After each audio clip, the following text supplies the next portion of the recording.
Malaysia-Bahrain deals to be formalized before May. Hamas hands over 4 remains of Israeli hostages.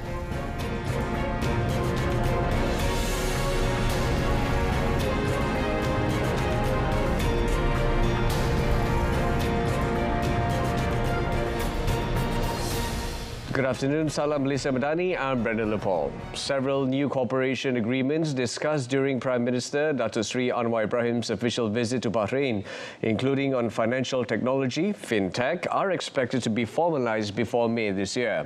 Speaking at a press conference after concluding his visit to the country, Dato Sri Anwar emphasized that particular focus was given to Islamic fintech, which both parties agreed needs to be developed with several sophisticated instruments.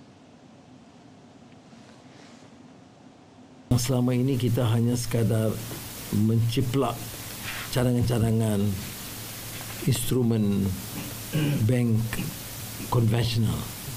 Tetapi kita harus ke depan melalui penyelidikan teliti, memahami tentang keperluan peraturan syariah dan makasih syariah dan menjamin supaya institusi ini dapat lebih kukuh. The Prime Minister added that the signing of this collaboration is expected to take place during Crown Prince Salman Hamad Al Khalifa's visit in conjunction with the ASEAN Gulf Cooperation Council Summit in May. In addition to Islamic financial technology, Dato Sri Anwar highlighted education as another key area of focus, given its importance in enhancing the country's capabilities in fintech.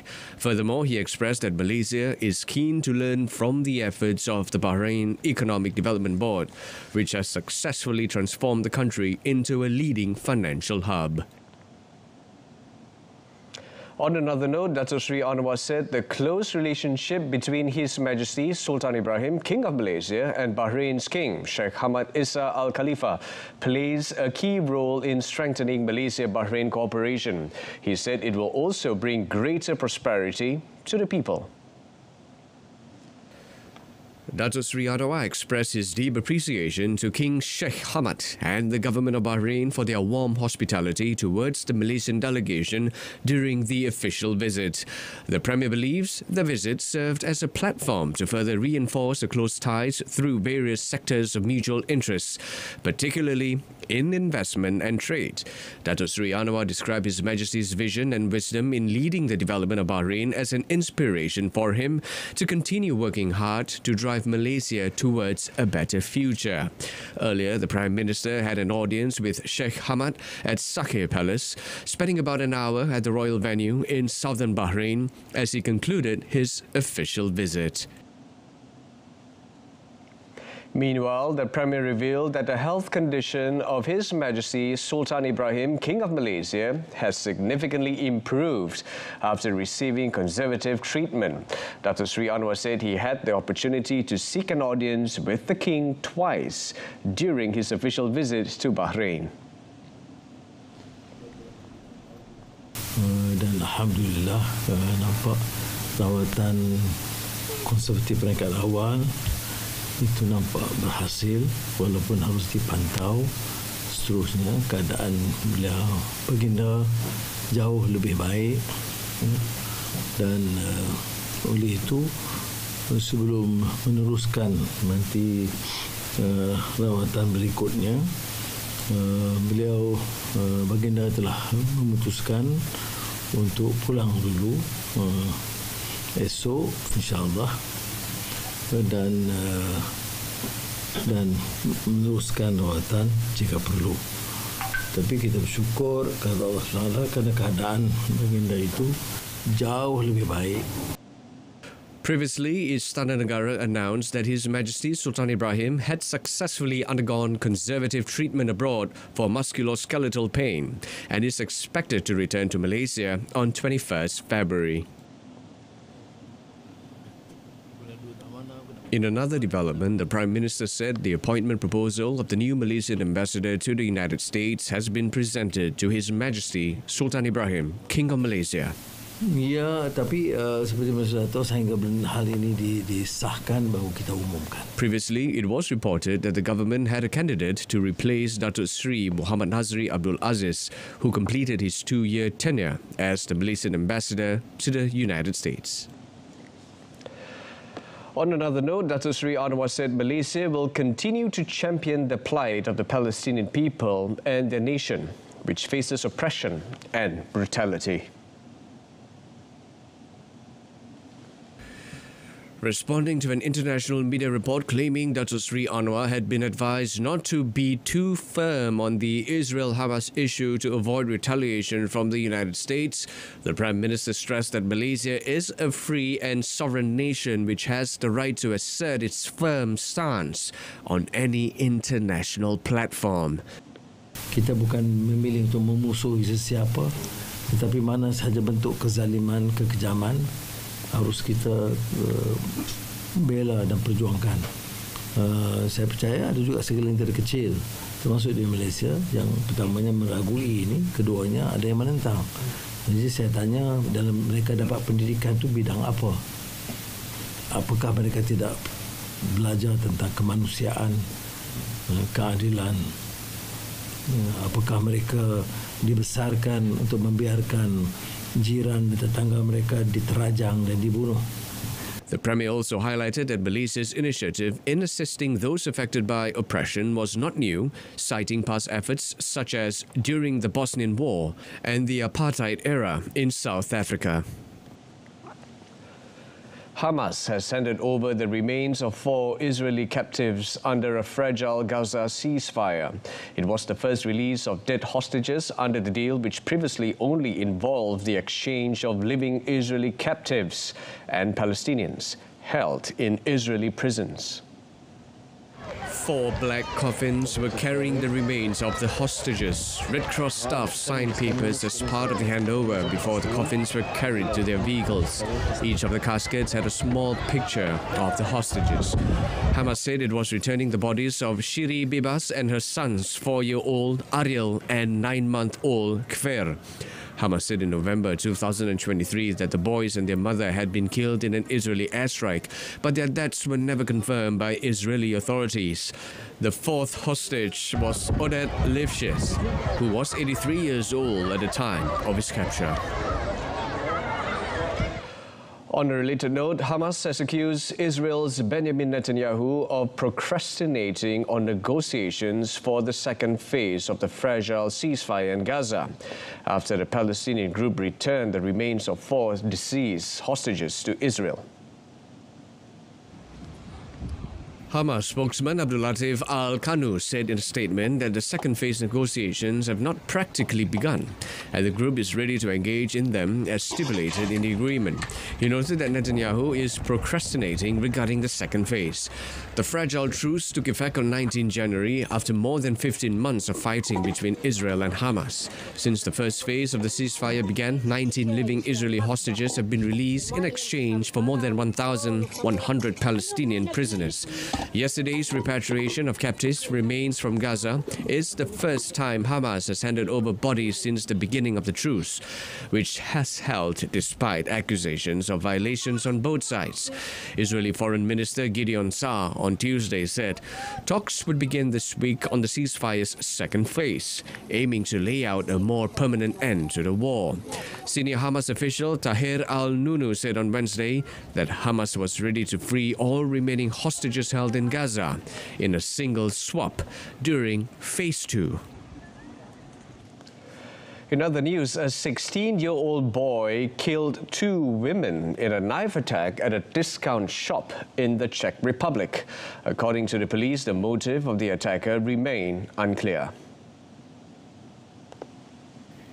Police arrested the teenager, a Czech national, 10 minutes after the attack at an action branch on the outskirts of Hradec Králové, around 100 kilometers east of Prague. Police explained that both of those attacks suffered injuries which were so serious that they could not be saved despite all efforts of the rescuers. Police spokeswoman Eva Kormosova said the teenager, a Hradec Králové resident, attacked a shop assistant in the shop and another worker in a service area of the store. The women were 19 and 38 years old. According to the police, the attackers' motive was unclear, but there was nothing to indicate a terror attack. They added the information obtained so far seems to suggest that the victims were chosen randomly. Police also said that they had charged the attacker with double murder. He's facing up to 10 years in prison if convicted, given his age. Attacks in public are rare in the Czech Republic, an EU and NATO member of 10.9 million people. However, in 2023, a student killed 14 people and injured 25 others in a shooting rampage at a Prague university.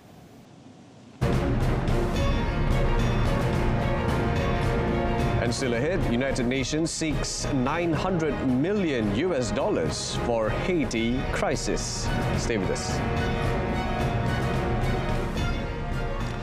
South Africa's President Cyril Ramaphosa has opened a group of 20 foreign ministers meeting with a call for cooperation amid geopolitical tensions and rising intolerance.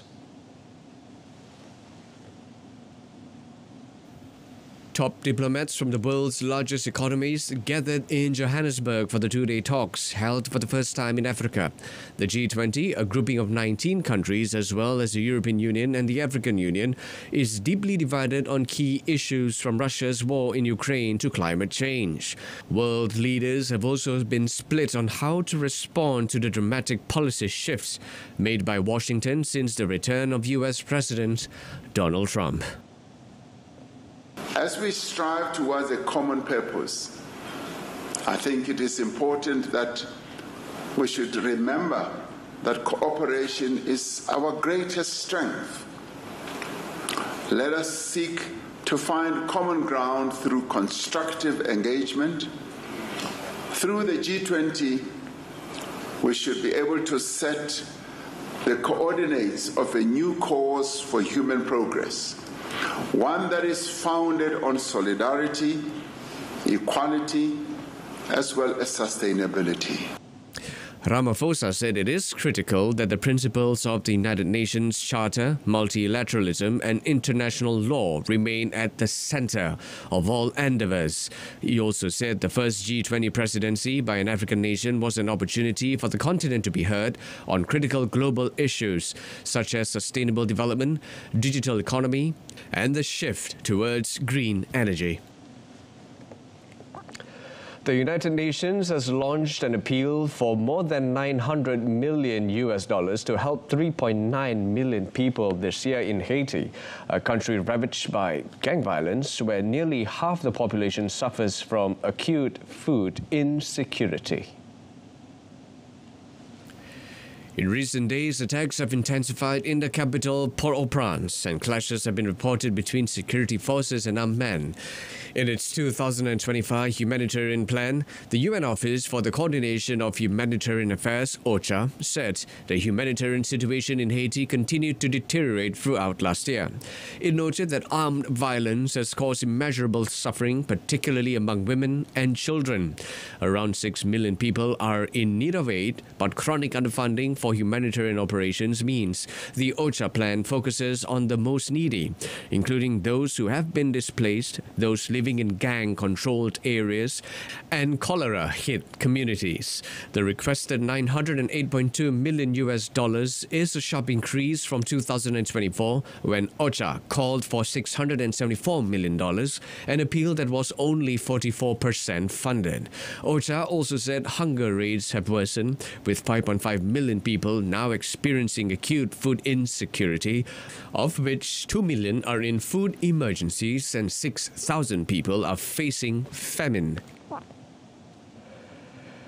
Britain and Norway, who have close ties in the energy sector, plan to beef up their cooperation to protect critical underwater infrastructure.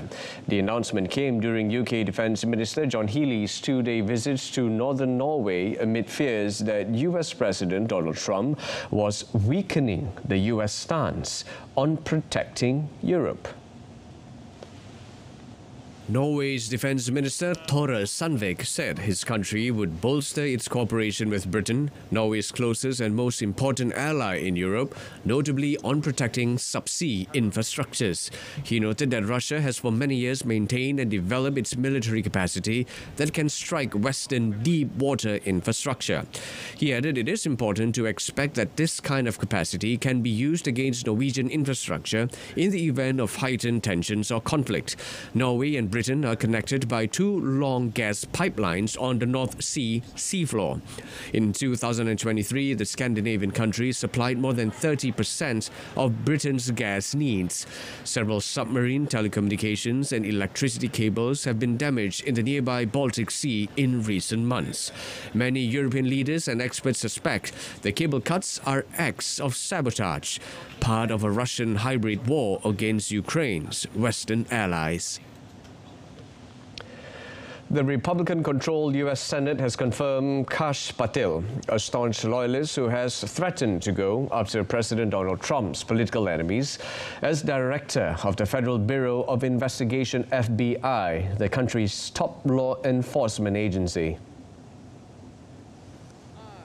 Patel, whose nomination sparked fierce but ultimately futile opposition from Democrats, was approved by a 51-49 vote. Patel drew fire from Democrats for his promotion of conspiracy theories and his vow to root out members of a supposed deep state plotting to oppose the Republican president. Patel, in a statement on X, said he was honored to become the FBI director. He noted that the American people deserve an FBI that is transparent, accountable, and committed to justice. He also said his mission as director is clear, which is to rebuild trust in the FBI. Patel replaces Christopher Wray, who was named FBI chief by Trump during his first term. However, relations between Wray and Trump became strained, and although he had 3 years left in his 10-year tenure, Wray resigned after Trump won November's presidential election. He's your boss. Mexico President Claudia Sheinbaum said she will propose a constitutional reform aimed at further protecting Mexico's national sovereignty after the U.S. designated various Mexican cartels as foreign terrorist organizations. Sheinbaum said the Mexican people will, under no circumstances, accept interventions, intrusions, or any other actions from abroad that are detrimental to the integrity, independence, or sovereignty of the nation. The United States on Wednesday designated the Sinaloa cartel and other Mexican drug cartels as global terrorist organizations, a move that comes as concerns mount among some Mexican officials that U.S. President Donald Trump may be setting the stage to take unilateral military action inside Mexico. Mexico has long opposed the move, arguing the cartels are not motivated by political ends like others on the terror list, but by profit. The designation risks complicating international business in Mexico, including the operations of U.S. companies. It could also shift the legal landscape for U.S. asylum claims, potentially hurting migrants who are forced to pay extortion or ransoms to cartels, as they could be accused of supporting a terrorist organization. Elsewhere, 4 bomb attacks that wounded 6 people in a restive region of northeast Colombia prompted officials to declare an overnight curfew and stoked concerns for a fragile peace process. The police and military blamed the National Liberation Army Group, with which the government called off peace talks last month, for the attacks in a cocaine-producing region near Colombia's border with Venezuela. Police Commander General William Quintero said a car bomb nearly destroyed a toll booth outside the city of Villa del Rosario, while explosives were also detonated at police stations in the same city and in neighboring Cúcuta. Cúcuta Mayor Jorge Acevedo announced an 11-hour curfew starting at 7 p.m. local time on Thursday, with schools shuttered on Friday. Analysts say the security situation in Colombia has deteriorated under President Gustavo Petro's peace drive, which has seen an easing of the state's military offensive against armed groups who are gaining strength. Talks with remaining armed groups have broken down several times since a deal inked in 2016 led to the disarmament of the Revolutionary Armed Forces of Colombia, the biggest among the rebel armies. Japanese inflation accelerated in January, further pressuring households as prices excluding fresh food rose 3.2% year-on-year. The core consumer price index was above market expectations of a 3.1% rise and accelerated from 3% in December. Overall, inflation, including volatile fresh food prices, was up 4% year-on-year, speeding up from 3.6% in December and 2.9% in November. In January, the price of cabbage almost tripled year-on-year after last year's record summer heat and heavy rain ruined crops in what media have dubbed a, quote, cabbage shock. The data showed that the price of rice also soared more than 70%, while electricity bills jumped by 18%. While the increase in electricity and other prices narrowed, the increase for gasoline and kerosene expanded. Speculation is growing that the Bank of Japan may hike interest rates again to counter rising prices, and as part of its retreat from years of aggressive monetary easing to boost the Japanese economy. Thousands of students staged Dark Indonesia protests in cities across the country against budget cuts and other policies of President Prabowo Subianto, fearing they will undermine social support systems and their futures. Clad in black shirts and university jackets, more than 1,000 placard-carrying students in major cities such as Yogyakarta, Jakarta and Makassar marched through a busy thoroughfare, yelling out demands for change 4 months after Prabowo took office following a landslide election win. Prabowo's office said the funding changes would not affect the education sector and teachers' welfare, but with ministries cutting back a wide range of spending, there are concerns that it could disrupt government services. The students were also demonstrating against the military's move into civilian roles and a lack of subsidized cooking gas. The demonstrations were the biggest since last August, before Prabowo took office, when the parliament shelved plans to revise election laws after thousands of protesters took to the streets, setting fires and facing down tear gas and water cannon.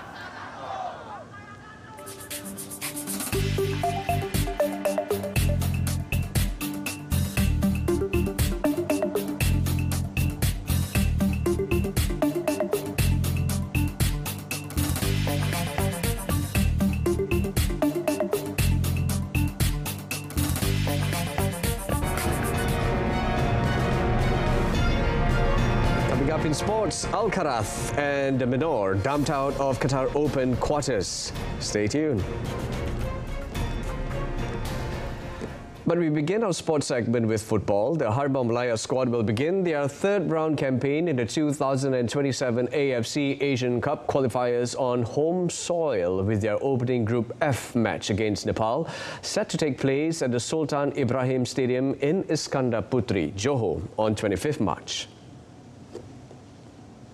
The decision was confirmed by Asian Football Confederation AFC Secretary General Dato Sri Winsor Paul following the Football Association of Malaysia's FAM request to host the match at the iconic Johor Darul Tazim JDT Stadium. According to Dato Sri Winsor Paul, the AFC has no objections as Sultan Ibrahim Stadium has already been approved as an official venue for this season's AFC Champions League competition. He further noted that the stadium meets all the necessary requirements for the competition. According to the AFC's official website, Malaysia will first host Nepal before playing the return leg away in November. For the third round of the 2027 AFC Asian Cup qualifiers, Malaysia, under head coach Peter Klamovski, have been drawn into a group alongside Vietnam, Nepal and Laos. Only the group winners will secure a spot in the tournament set to be held in Saudi Arabia. In Europe, Spain's High Court has found former Soccer Federation boss Luis Rubiales guilty of sexual assaults for kissing player Jenny Hermoso without her consent. The court set a fine of over 10,000 euros but acquitted him of coercion.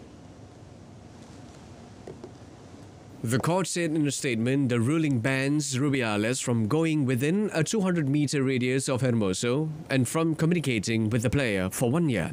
Prosecutors had sought a prison sentence for Rubiales in a case that sparked a debate in Spain about sexism in women's football and wider Spanish society. Rubiales was accused of sexual assault for kissing Hermoso on the mouth. He was also accused, along with 3 other former Soccer Federation officials, of attempting to coerce her into saying that the kiss at the 2023 World Cup awards ceremony in Sydney was consensual. Moving on to tennis, Carlos Alcaraz crashed out of the Qatar Open in the quarterfinals after losing to Jiří Lehečka. The Spaniard was heading for the exit along with second seed Alex de Minaur. Alcaraz entered the clash on a 7-match winning streak following his triumph in Rotterdam earlier this month, but ran into trouble against a confident Lehečka, who won his second career title in Brisbane to start the year. Top seed Alcaraz dropped the first set before recovering to level and then led by a break in the decider, but world number 25 Lehečka won the final 4 games for a 6-3, 3-6, 6-4 victory. The 23-year-old Lehečka will play British 8 seed Jack Draper for a place in the final. The Czech is through to the last 4 in Doha for the second time. In another match, Andrei Rublev converted his 8-match point against de Minaur to take his place in the semi-finals. The Russian, a Qatar winner in 2020, had to dig deep to down the Australian 6-1, 3-6, 7-6. 5th seed Rublev let slip a 5-2 lead in the final set as de Minaur scrambled back into contention to force a tiebreak. Rublev finally got over the line as the 27-year-old saved a match point himself in a memorable quarter-final clash. Rublev's reward for his 4th semi-final appearance in Qatar is a meeting with Felix Auger-Aliassime. Elsewhere, an inspired Mira Andreeva beat world number 2 Iga Swiatek for the first time in her career with a dominant 6-3, 6-3 victory as the 17-year-old Russian moved into the semi-finals of the Dubai Duty-Free Championships. Andreeva found herself on the ropes early as she struggled to hold serve in the first service game of the opening set, but eventually held on to make it 1-1. Andreeva then broke Swiatek and continued to impress, covering the court well while also reading Swiatek's shots to set up winners, and the Russian broke the world number 2 once more, firing a forehand return down the line on set point. The 17-year-old found herself trailing 3-1 in the second set, but corrected course after a quick chat with her coach, former Wimbledon champion Conchita Martinez, to win 5 games in a row. The determined teenager broke Swiatek in a penultimate game to serve for the set, eventually sealing victory when the Poles' return on match point went wide. With a victory, 12th seed Andreeva moved into the first WTA 1000 semi-final of her career, while Swiatek became another top seed to exit the tournament after world number 1 Aryna Sabalenka was knocked out on Wednesday. And that wraps up World Today. In our top story, new Malaysia-Bahrain deals to be formalized before May. Tune in to Malaysia Tonight coming up 8:30 p.m. on TV1 and saluran Berita RTM. Till then, I'm Brendan Lepol. From the river to the sea, Palestine will be free. Thank you for watching and take care.